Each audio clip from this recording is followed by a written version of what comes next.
بسم اللہ الرحمن الرحیم۔ شروع اللہ تبارک و تعالیٰ کے نام سے جو بڑا مہربان نہایت رحم کرنے والا ہے۔ ناظرین محترم، ابو جہل وہ بدبخت کافر تھا جس نے ساری زندگی رسول اللہ صلی اللہ علیہ وسلم کو تکلیف اور دکھ کے علاوہ کچھ نہیں دیا۔ فرعون اور نمرود کی موت کی طرح ابو جہل بھی کتے کی موت مرا۔ حضرت عبد الرحمن بن عوف رضی اللہ عنہ سے مروی ہے کہ جب جنگ بدر کا میدان لگا ہوا تھا کہ معاذ اور معوذ رضی اللہ عنہم میرے پاس آئے۔ انہوں نے مجھ سے دریافت کیا کہ چچا جان، ان لوگوں میں سے ابو جہل کون ہے؟ میں نے ہاتھ کا اشارہ کرتے ہوئے ان کو بتایا وہ ابو جہل ہے۔ انہوں نے کہا، چچا جان، اس ظالم نے ہمارے نبی کریم صلی اللہ علیہ وسلم کو بہت ہی دکھ اور تکالیف پہنچائی ہے، اس لیے ہم ابو جہل کو نہیں چھوڑیں گے۔ عبد الرحمن بن عوف رضی اللہ عنہ فرماتے ہیں کہ جو ہی میں نے ان بچوں کو ابو جہل کا بتایا تو وہ بچے بجلی کی رفتار کے ساتھ ابو جہل کی طرف بھاگے۔ انہوں نے ابو جہل پر ایک روزدار ضرب لگائی۔ ان کی پہلی ہی ضرب سے ابو جہل اونٹ سے نیچے گر گیا۔ پھر انہوں نے ابو جہل کا پاؤں پر تلوار کا وار کر کے اس کا پاؤں ہی ٹانک سے الگ کر دیا۔ حضرت معاذ رضی اللہ عنہ بیان کرتے ہیں کہ یہ سب کچھ ابو جہل کا بیٹا اکرمہ دیکھ رہا تھا۔ اکرمہ نے وار کر کے میرے بازو کو کاٹ دیا۔ میرا بازو کندھے سے لٹک رہا تھا۔ پھر میں لٹکے ہوئے بازو کے ساتھ بھی بڑی تیزی کے ساتھ لڑ رہا تھا۔ جب بازو نے مجھے بہت ہی زیادہ تنگ کرنا شروع کیا تو میں نے بازو کو اپنے پاؤں کے نیچے رکھا اور روز لگا کر بازو کو اپنے تن سے جدا کر دیا۔ حضرت معاذ رضی اللہ عنہ سے مروی ہے، میں نے موقع پا کر ابو جہل پر پھر وار کیا، جس سے ابو جہل کے جسم سے خون کے فوارے جاری ہو گئے۔ ابو جہل کو موت کی گھاٹ اتار کر یہ دونوں بچے رسول اللہ صلی اللہ علیہ وسلم کے پاس جا کر عرض کرنے لگے، یا رسول اللہ صلی اللہ علیہ وسلم، ہم ظالم ابو جہل کو قتل کر آئے ہیں۔ طبری میں بیان کیا گیا ہے کہ ابو جہل ابھی قتل نہیں ہوا تھا بلکہ وہ درد سے چلا رہا تھا، تڑپ تڑپ کر درد سے چلاتے ہوئے موت کا انتظار کر رہا تھا۔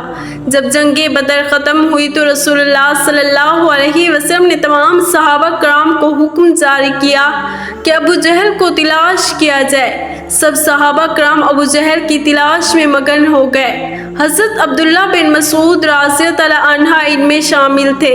حضرت محمد صلی اللہ علیہ وسلم نے تمام صحابہ کرام کو ابو جہل کی ایک نشانی بتائی تھی کہ ابو جہل کے گھٹنے پر نشان ہوگا۔ صحابہ کرام رضی اللہ عنہم نے عرض کیا، یا رسول اللہ صلی اللہ علیہ وسلم، ابو جہل کے گھٹنے پر وہ نشان کس طرح آیا تھا؟ پیارے نبی حضرت محمد صلی اللہ علیہ وسلم نے فرمایا، ایک دفعہ میں اور ابو جہل عبداللہ بن جدعان کے گھر دعوت میں شامل تھے۔ اس وقت تمہاری عمریں بہت ہی چھوٹی تھی۔ ہم دونوں میں سے کسی بات کو لے کر لڑائی ہوئی۔ میں نے ابو جہل کو روز سے دھکا دیا جس کی وجہ سے ابو جہل زمین پر گر پڑا۔ ابو جہل کے گھٹنے پر گہرا زخم آ گیا۔ وہ زخم تو ٹھیک ہو گیا تھا لیکن اس کا نشان آج بھی ہے۔ مسعود رضی اللہ عنہ فرماتے ہیں، میں میدان میں ہر لاش کو الٹا الٹا کر دیکھ رہا تھا کہ مجھے ایک جگہ پر ابو جہل زخمی حالت میں نظر آیا۔ میں اس کے پاس گیا۔ میں نے دیکھا وہ ابھی مرا نہیں تھا بلکہ زندگی کی آخری سانسیں لے رہا تھا۔ اس کے جسم سے خون کے فوارے جاری تھے۔ پھر میں نے رسول اللہ صلی اللہ علیہ وسلم کی بتائی ہوئی نشانی کو دیکھا تو مجھے یقین ہو گیا کہ یہی ابو جہل ہے۔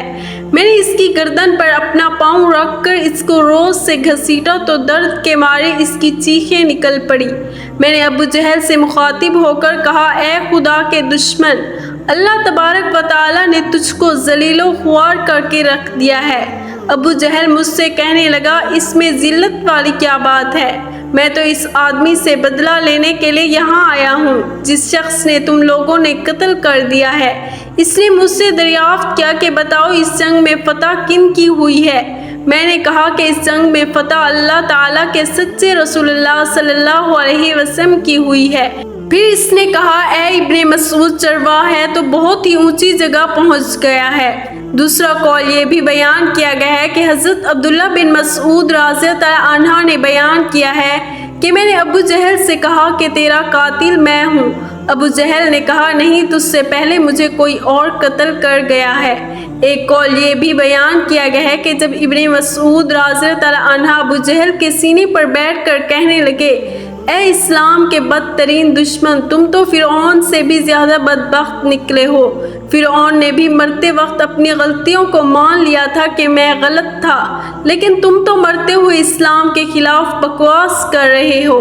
یہ سن کر ابو جہل نے جواب دیا، اے اپنے آقا محمد صلی اللہ علیہ وسلم کو جا کر میرا یہ پیغام دے دینا کہ ابو جہل تو اس دنیا سے چلا گیا ہے، لیکن وہ یہ پیغام دے گیا ہے کہ حضرت محمد صلی اللہ علیہ وسلم کا سب سے بڑا دشمن میں ہوں۔ ابو جہل کی زبان سے یہ بات سن کر میری نظر ابو جہل کی تلوار پر پڑی اور میں نے اسی سے ابو جہل کے جسم سے اس کا سر جدا کر کے رکھ دیا۔ فرماتے ہیں کہ میں نے جسم سے سر کو جدا کر کے نبی کریم صلی اللہ علیہ وسلم کے پاس لے گیا۔ میں آقا دو جہاں صلی اللہ علیہ وسلم کی بارگاہ میں ابو جہل کا سر پیش کرتے ہوئے عرض کیا، یا رسول اللہ صلی اللہ علیہ وسلم، یہ لو ابو جہل کا سر۔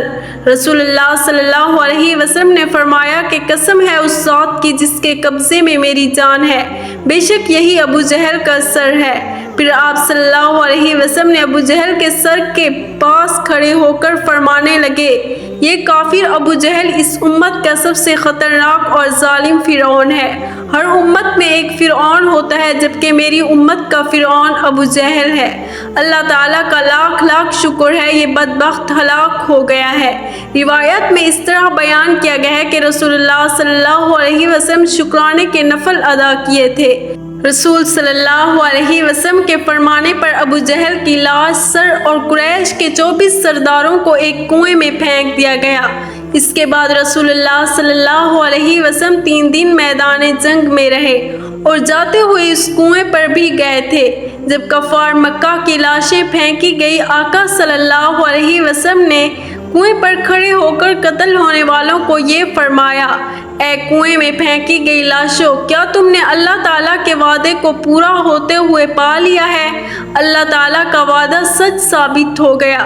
حضرت انس رضی اللہ عنہ سے مروی ہے کہ رسول اللہ صلی اللہ علیہ وسلم نے آدھی رات کے وقت ان تمام لاشوں کے نام لے کر فرمایا، اے ابو جہل بن ہشام، اے عتبہ بن ربیعہ۔ اس طرح نبی کریم صلی اللہ علیہ وسلم نے سب کنویں میں پھینکی گئی لاشوں کے نام لیتے ہوئے فرمایا، کیا تم نے رب کائنات کا وعدہ پورا ہوتے ہوئے دیکھ لیا ہے؟ کیا تم نے اپنے خداؤں بتوں کا وعدہ سچ پایا؟ میرے خدا نے جو مجھ سے وعدہ کیا تھا وہ سچ ثابت ہو گیا ہے۔ اس پر صحابہ کرام رضی اللہ عنہ نے پوچھا، یا رسول اللہ صلی اللہ علیہ وسلم، آپ لاشوں سے باتیں کیوں کر رہے ہیں؟ تو حضور پاک صلی اللہ علیہ وسلم نے فرمایا، جو باتیں میں ان سے کر رہا ہوں تم ان لاشوں سے زیادہ نہیں سنتے ہو، بس یہ لاشیں بول نہیں سکتی، سب کچھ سن رہی ہیں۔ امام طبری لکھتے ہیں کہ محمد بن اسحاق بیان کرتے ہیں کہ بعض علماء نے یہ بات بیان کرتے ہوئے کہا ہے کہ تم لوگوں نے مجھ سے دشمنی کی، بلکہ دوسرے لوگوں نے مجھ سے دوستی کی۔ تم نے مجھ کو میرے شہر سے نکال دیا، دوسرے لوگوں نے مجھ کو اپنے شہر میں پناہ دی۔ تم لوگ مجھے جھوٹا کہتے رہے، دوسرے نے مجھے سچا کہا اور آخری نبی کریم صلی اللہ علیہ وسلم کہا۔ تم لوگوں نے مجھ کو بے شمار تکالیف دی، لیکن دوسرے لوگ میری تمام پریشانی میں شریک رہے۔ اس کے بعد رسول اللہ صلی اللہ علیہ وسلم نے فرمایا، میں نے تو اپنے رب کائنات کے وعدے کو سچ پایا ہے۔